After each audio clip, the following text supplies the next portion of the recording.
Morning friends. 11 science chapter 2માં lecture number 9ની અંદર આજે આપણે જે ટોપિક લેવાનો છે તે ટોપિક છે કક્ષકો અને ક્વોન્ટમ આંક વિશેનો છે. તો કક્ષકો કોને કહેવામાં આવે છે? તો જ્યાં ઇલેક્ટ્રોન મળવાની સંભાવના સૌથી વધુ આવેલી હોય છે, ઇલેક્ટ્રોન મળવાની સંભાવના જ્યાં સૌથી વધારે હોય તેને કક્ષક તરીકે આપણે ઓળખવામાં આવે છે. કોઈ પણ કક્ષકના ચારે ચાર ક્વોન્ટમ આંક સરખા હોતા નથી. ક્વોન્ટમ આંક મુખ્યત્વે 4 છે: એન, એલ, એમ, એસ. તો આ ક્વોન્ટમ આંક વિશે માહિતી આપું તો એનને આપણે મુખ્ય ક્વોન્ટમ આંક તરીકે ઓળખશું. સ્મોલ એલ, જેને કોણીય વેગમાન ક્વોન્ટમ આંક, બીજું નામ છે આનું ગૌણ ક્વોન્ટમ આંક, ત્રીજું નામ છે આનું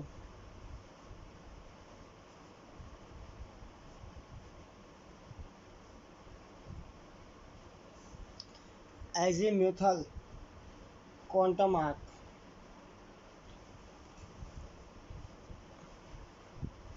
એમ, જેને ચુંબકીય ક્વોન્ટમ આંક તરીકે ઓળખવામાં આવે છે. એસ, જેને સ્પિન ક્વોન્ટમ આંક, જેનું મૂલ્ય ફિક્સ જ છે, ±1/2. એટલે કે કા +1/2 હોઈ શકે અથવા તો -1/2 હોઈ શકે છે. આ મુખ્યત્વે 4 પ્રકારના તમારી સામે જે ક્વોન્ટમ આંક છે જેની આપણે અહીંયા ચર્ચા કરી છે. હવે આ ચારે ચાર ક્વોન્ટમ આંક વિશે આપણે ડિટેલમાં સમજશું.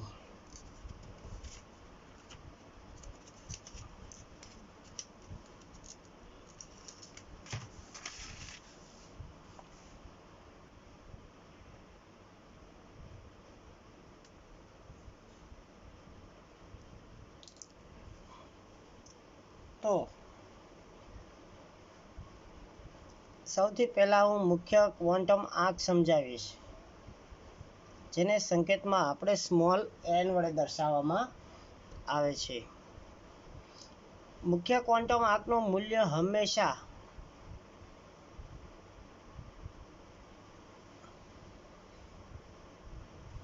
ધન પૂર્ણાંક સંખ્યામાં જ જોવા મળે છે. આ ક્વોન્ટમ આંકનું કામ છે એ કદ અને ઉર્જા વિશે માહિતી આપે છે.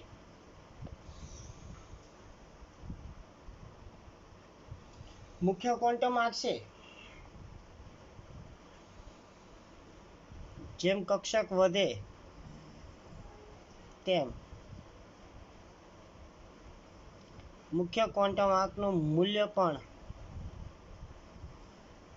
વધે છે.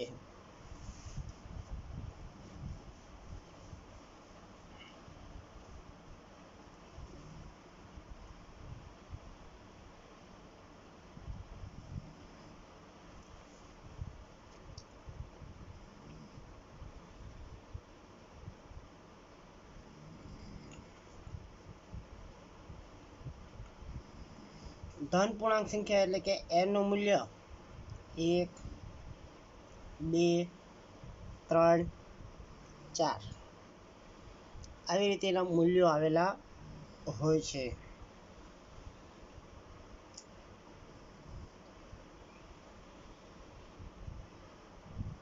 હવે આગળ હું થોડી જગ્યા છોડ દઉં છું, એટલે બીજા મુદ્દા જેમ યાદ આવશે એમ આપણે એડ કરતા જઈશું. બીજો ક્વોન્ટમ આંક છે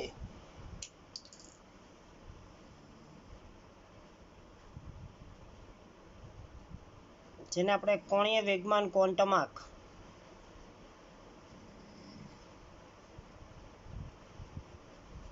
સ્મોલ એલ વડે દર્શાવવામાં આવે છે. આનું મૂલ્ય છે એ 0 અને ધન પૂર્ણાંક સંખ્યામાં જોવા મળે છે. એલ શોધવા માટેનું સૂત્ર છે n-1. n એટલે કે મુખ્ય ક્વોન્ટમ આંક.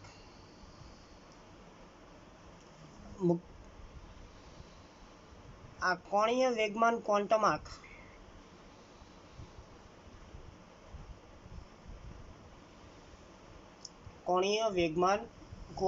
આંક એ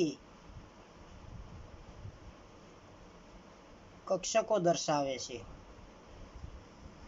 એટલે કે L બરાબર જો 0 હોય તો S કક્ષક,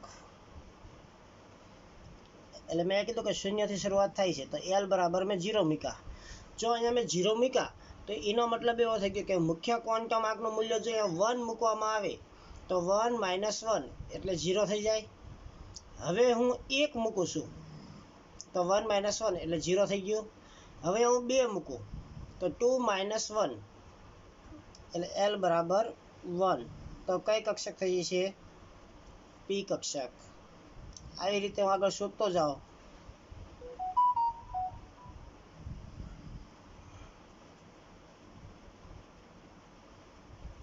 આગળ જાઓ એમ G કક્ષક, H કક્ષક, એવી રીતે કક્ષકો વધતી જશે. તો ગમે ત્યારે જ્યારે તમારી સામે L બરાબર 0 આવે તો એનો મતલબ તમારે એવો સમજવાનો કે ત્યાં કઈ કક્ષક આવેલી હશે? S કક્ષક આવેલી હશે. L બરાબર 1 આવે ત્યારે P કક્ષક આવેલી હશે. L બરાબર 2 આવે ત્યારે D કક્ષક અંદર હાજર હશે. અને L બરાબર જ્યારે 3 હોય ત્યારે F કક્ષક અંદર સ્થાન ધરાવે છે.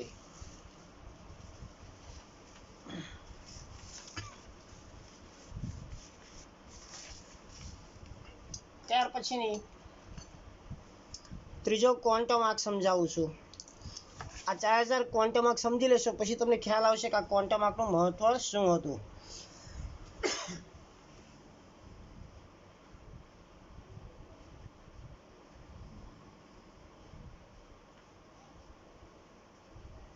ચુંબકીય ક્વોન્ટમ આંક જેને આપણે m વડે દર્શાવવામાં આવે છે.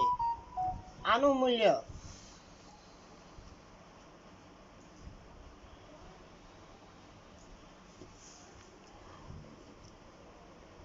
ઋણ પણ હોઈ શકે છે, 0 પણ હોઈ શકે છે અને ધન પણ તમને મળે છે. આ m શોધવા માટેનું સૂત્ર છે 2l + 1. L એટલે કોણીય વેગમાન ક્વોન્ટમ આંક, અથવા તો આપણે એને જેના વડે દર્શાવેલો છે કે ગૌણ ક્વોન્ટમ આંક વડે પણ દર્શાવવામાં આવે છે, જે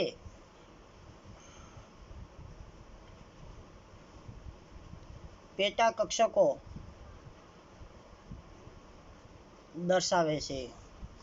હવે જ્યારે આ સૂત્રની અંદર હું L બરાબર જ્યારે 0 મૂકવામાં આવે છે ત્યારે m માં કિંમત શોધું તો 0 મૂકવું એટલે 2 × 0 એટલે 0 થઈ ગયું. તો વધ્યું કેટલું? 1. m બરાબર 1 આવ્યું. તો હવે તમારે ચુંબકીય રેખામાંથી આ તમને સમજાવવા માટેનું એક એક્ઝામ્પલ છે.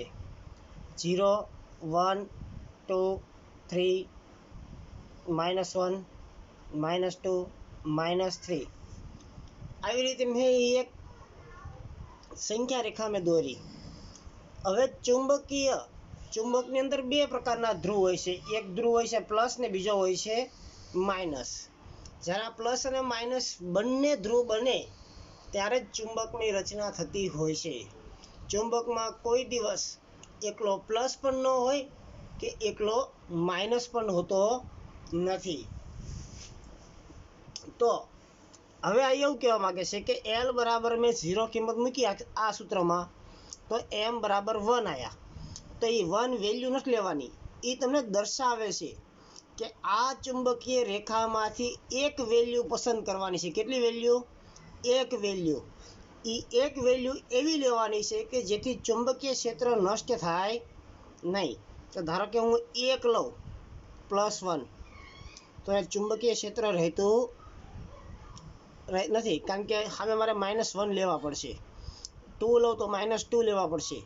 તો આખી રેખામાંથી ફક્ત એક જ વેલ્યુ એવી છે 0. એટલે ત્યારે અહીંયા એમ બરાબર શું થઈ જશે? 0 થશે. કે આ ચુંબકીય રેખામાં તમારે 0 કિંમત લેવાની થશે. એલ બરાબર 1 લઉં તો એમની વેલ્યુ તમને કેટલી મળશે? તો એ મૂકો 1 મૂકો એટલે 2 + 1 3 વેલ્યુ. એ 3 વેલ્યુ તમારે આનીમાંથી લેવાની છે. તો કઈ કઈ થશે 3 વેલ્યુ? તો કે -1 લીધી, એક વેલ્યુ 0 લીધી, એક વેલ્યુ +1 લીધી. એટલે જો માઇનસ ને પ્લસ એટલે 0 થઈ ગયો. આ તો 0 છે જ તે, એટલે ચુંબકીય ક્ષેત્ર પણ જોવાઈ ગયો. એલ બરાબર 2 લઉં છું ત્યારે એમની કિંમત કેટલી મળશે? તો કે 5 -2 -1 0 +1 +2 -3 -2 -1 0 +1 +2 અને +3. આવી રીતે તમે એની ચુંબકીય રેખામાંથી આપણે મૂલ્ય લેવાના છે. આની પછીનો જે ક્વોન્ટમ આંક છે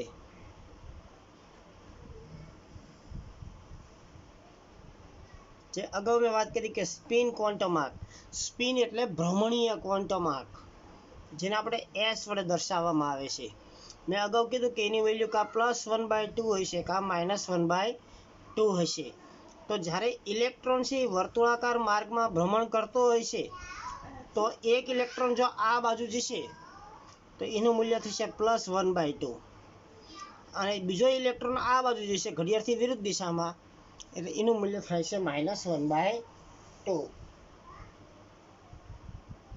હવે ટૂંકમાં આપણે ગમે ત્યારે ઇલેક્ટ્રોન દર્શાવીએ છીએ તો ઇલેક્ટ્રોન આપણે કૌંસમાં આવી રીતે દર્શાવીએ છીએ. એક ઇલેક્ટ્રોન આ રીતના ઉપર દર્શાવીએ છીએ, એક ઇલેક્ટ્રોન આપણે નીચે દર્શાવીએ છીએ. આનો મતલબ એવો થઈ ગયો કે જો ઉપર જે વેલ્યુ જાય છે એ +1/2 દર્શાવે છે અને નીચેની વેલ્યુ -1/2 દર્શાવે છે. આગળ ઇલેક્ટ્રોન ભરતા પણ હું તમને શીખડાવીશ. આ ચાર ક્વોન્ટમ આંક મેં તમને દર્શાવી દીધા છે. હવે આપણે સમજવાનું છે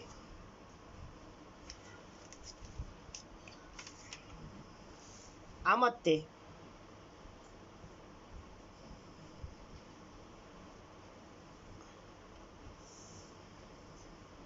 ને બોક્સમાં આ બધાને મૂકી દીધા છે મેં,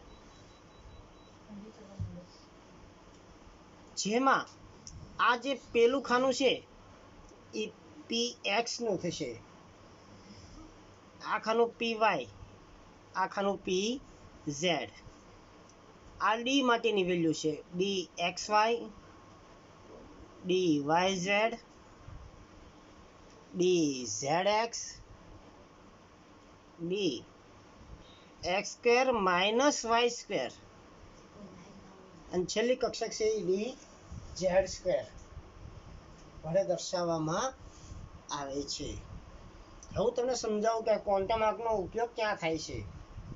તો જો જે વિદ્યાર્થી મિત્રોએ લખ્યું ન હોય તો આ વેલ્યુ તમે બધી લખી નાખજો આ લેક્ચરમાં, જેથી તમે ગમે ત્યારે લઈને બેસો એટલે તમને ઇઝીલી તમને થઈ જશે.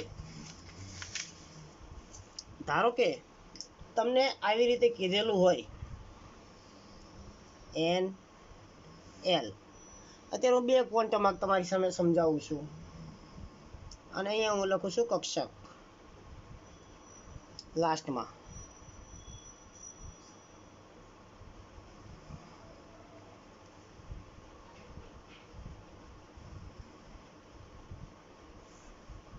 આવી રીતે મેં કોઈ પણ એક સંજ્ઞા લખી નાખી. હવે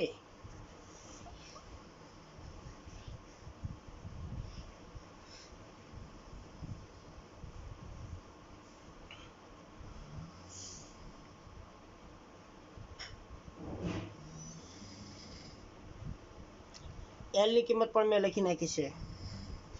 અહીંયા સાઈડમાં હું લખી નાખું છું કે એલ બરાબર 0 તો આપણે એસ આપી હતી, એલ બરાબર 1 તો પી, એલ બરાબર 2 તો ડી, એલ બરાબર 3 તો એફ.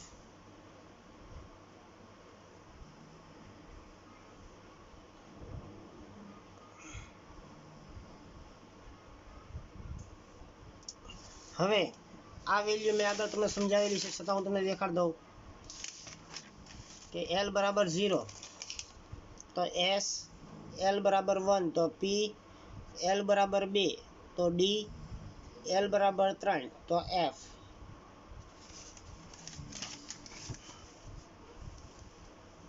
આ જે મુખ્ય ક્વોન્ટમ માર્ક છે એ સીધો લખી જ નાખવાનો છે. 1 મેં ડાયરેક્ટ લખી નાખ્યો 1 નો 1.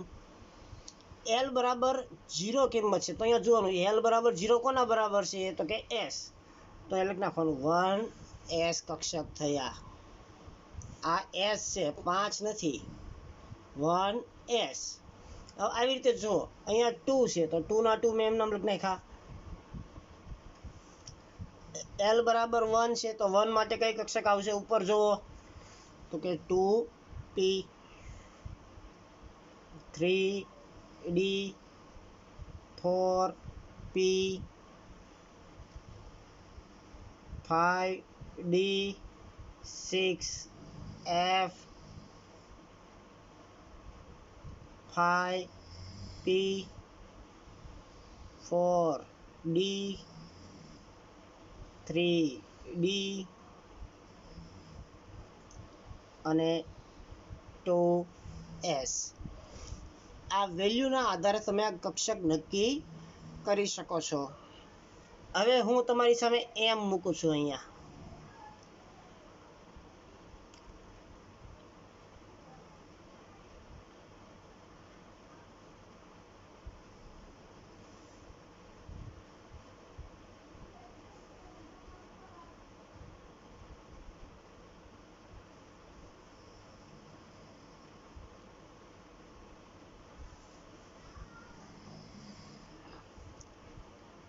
હવે ક્વોન્ટમ માર્ક વધારી દીધો એમ પણ, તો હવે તમને પેટા કક્ષક મળશે આની ઉપરથી.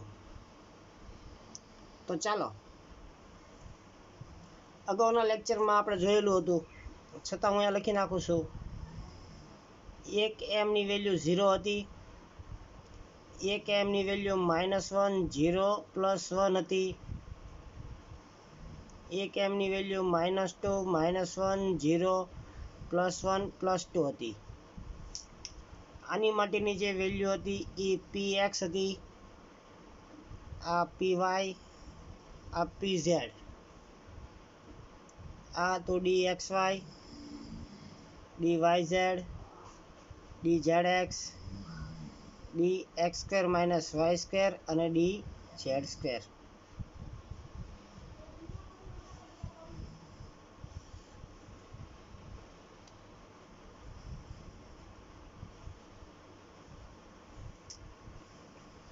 તો ચાલો, m બરાબર 0 તો એની માટે 0 જ છે s માટે. હવે અહીંયા m ની વેલ્યુ -1 છે, m ની વેલ્યુ -1 છે તો અહીંયા બેમાં -1 આવે છે, અહીંયા -1 આવે છે, અહીંયા -1 આવે છે.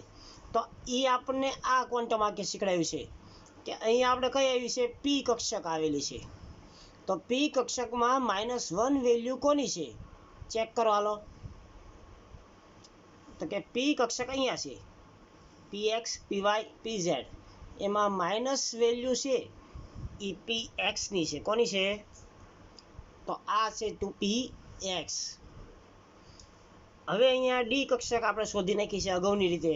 તો ડી કક્ષકની અંદર પ્લસ વેલ્યુ કોની છે તો કે ડી x² - y². આવી રીતે તમે નક્કી કરી શકો છો. ચાલો બાકીની છે તમે જાતે થોડીક સોલ્વ કરો જોઈ.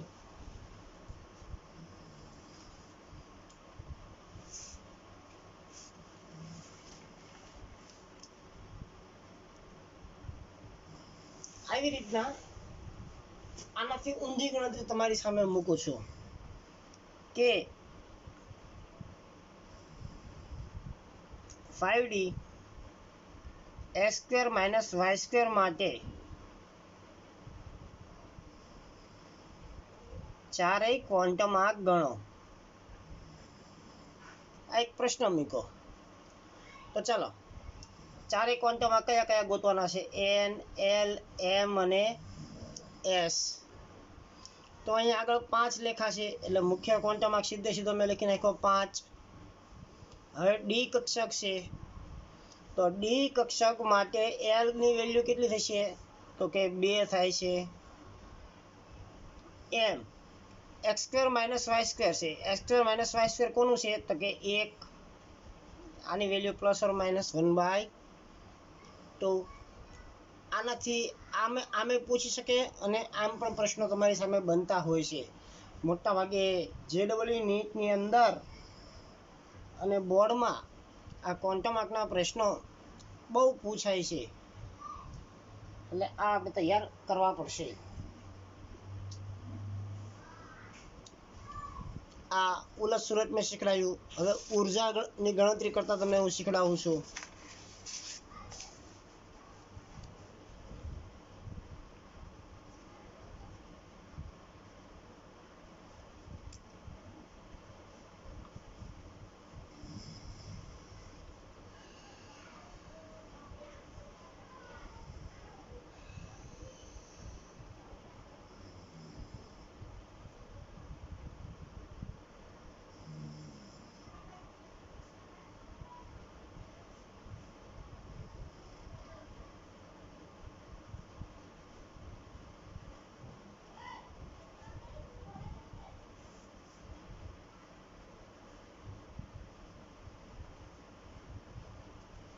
આ તેનો +1/2 જ મૂકું છું. અહીંયા કહેવાનો મતલબ છે નહીં.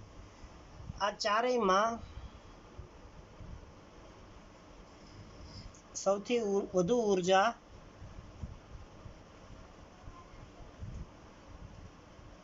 કોણ ધરાવે છે? આનાથી ઊંધું સૌથી ઓછી ઉર્જા કોણ ધરાવે છે? ત્રીજો પ્રશ્ન,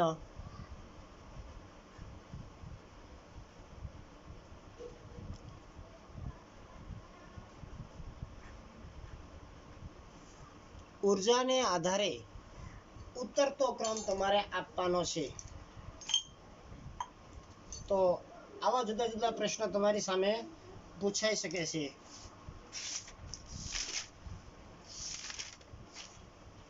આની અંદર એક મુદ્દો એડ કરું છું કે કદ અને ઉર્જા વિશેની માહિતી વધે છે.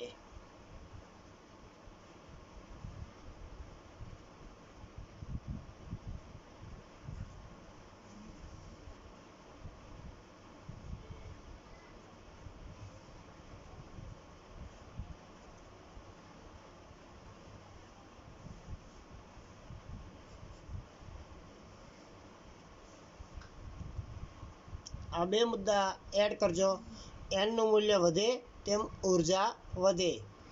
આ ઉપરાંત n+l એ પણ ઉર્જા દર્શાવે છે.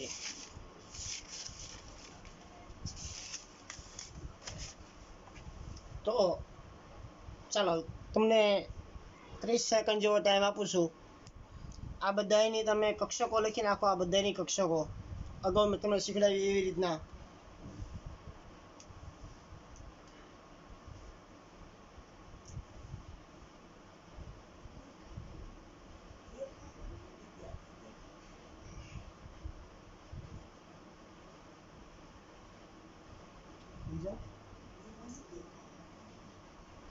બીજો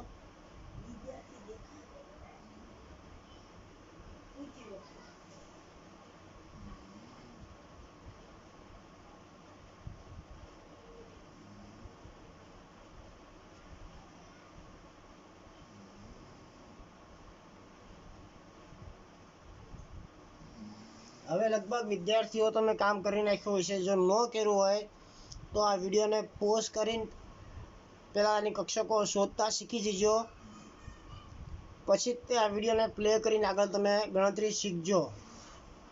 એમ નામ જો ડાયરેક્ટ તમે કરશો તો નહીં આવડે આ ક્વોન્ટમ આંક. તો સૌથી પહેલાં આની માટેની વાત કરું તો આ કક્ષક થઈ ગઈ 2p થઈ ગઈ, આ 3d થઈ ગઈ, આ 1s થઈ ગઈ અને આ 4p થઈ ગઈ. તો આ ચારેયની અંદર સૌથી વધુ ઉર્જા કોણ ધરાવે છે? મારો પ્રશ્ન એવો છે. તો હમણાં મેં કીધું કે જેમ એનનું મૂલ્ય વધે એમ ઉર્જા વધે.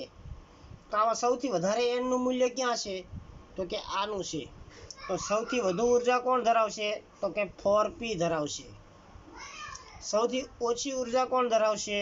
તો કે 1s કક્ષક ધરાવશે.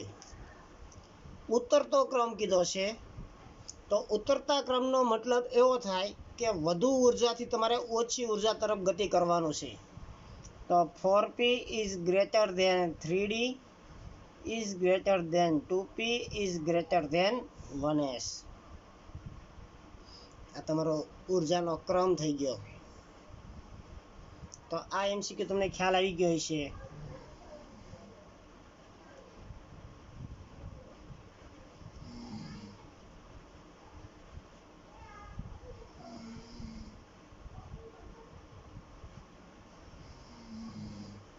ફરીથી મેં 4 વેલ્યુ લીધી છે. આના જ પ્રશ્નો, તો આની કોઈ જરૂર નથી એટલે નથી દર્શાવતો. તો આની માટે 2p, 3d, 4s અને 4p. હવે મેં 4 કક્ષકો દર્શાવી છે. તો આ ચારેય કક્ષકમાં સૌથી વધુ ઉર્જા કોની? તો તમને પ્રશ્ન થશે સાહેબ અહીંયા 4 છે, અહીંયા 4 છે, તો સૌથી વધુ ઉર્જા કોની કેવી? આ બેમાંથી. બેમાં n તો કેવો આવેલો છે? સરખો આવેલો છે. તો ફરીથી હવે તમારે અહીંયા ક્યાં આવવું પડશે? n+l માં આવવું પડશે જ્યારે સરખું આવે ત્યારે. તો આની ગણતરી કરવી એટલે કેટલો જવાબ આવ્યો? 4 + 0 = 4. આનો 4 + 1 = 5. તો જેમાં n+l નું મૂલ્ય વધારે આવે તેની ઉર્જા વધારે. તો અહીંયા આવી રીતે પણ તમારે ગણતરી જ્યારે કરવી પડશે જ્યારે n નું મૂલ્ય સરખું આવે ત્યારે. ચલો તો અહીંયા સુધી હું રાખું છું. થોડી ઘણી આવી ટેક્સ્ટબુકમાં ઘણી બધી પ્રેક્ટિસો આપી છે, કરજો. ન સમજાય તો હજી મને નેક્સ્ટ લેક્ચર પહેલાં જાણ કરજો, જેથી ક્વોન્ટમ આંકને આપણે ફરીથી રિવાઇઝ કરી શકીએ. હજી મેં આકાર વિશે કોઈ માહિતી આપી નથી. Thank you.